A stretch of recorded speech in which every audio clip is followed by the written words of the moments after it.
Okay, here we are, Matthew Russell Lee, Inner City Press, here at the Southern District of New York Courthouse today, Tuesday, April 28th, 2026. Well, today's it's a full lineup in SDNY.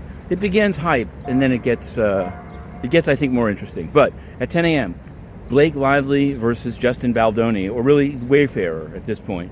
Final pretrial conference. The trial is in May, and this one will be talking about the range of liability, what evidence can come in.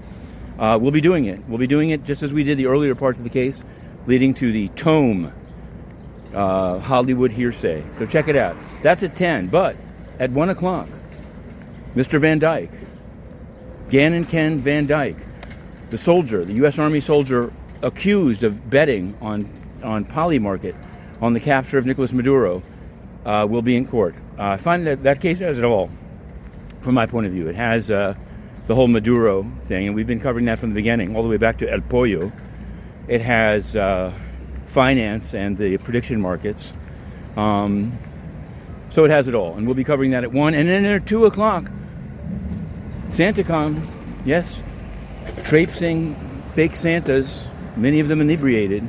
They won't be coming to court. It's a fraud case, and we'll be covering it at 2 o'clock. It's an initial appearance before the district judge, Colleen McMahon.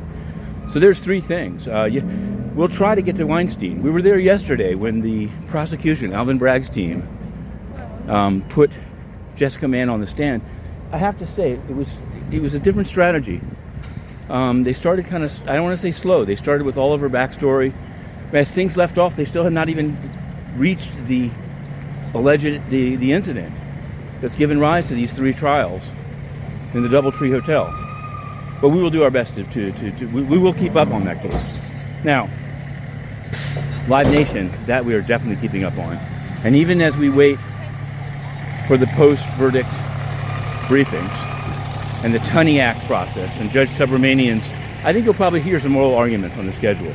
So we'll cover that when it happens. But our FOIA requests are beginning to, we sent them out all over in March, late March. DOJ, which we're fighting with about it, about transparency, and many states. Oklahoma is the most recent. They say they have 5 complaints, but they say you can't get the names. And they also say everything else is confidential. Well, they have an appeals process, and we've appealed in Oklahoma. You can find that. I think we wrote it this morning. California, amazingly, or not, doesn't even have an appeals process. Basically, they turn you down, that's it, unless you want to go to court. I think it's a bad idea. It allows one government official to blackball and withhold information. We've appealed a lot, and we've gotten some, and we're going to keep reporting on that. OceanFirst Flushing, the Fed not only approved it, but said it didn't matter, or it was totally speculative whether Warburg Pincus, who's invested in the deal couldn't happen without them, that their other bank holdings are irrelevant. Well, that's just bad regulation, and it's also totally untransparent. So we've done a request for reconsideration to the Fed, specifically on that issue. Now look, we'll turn around. Here in front of the courthouse are the Blake Lively, Baldoni peeps. We're going in.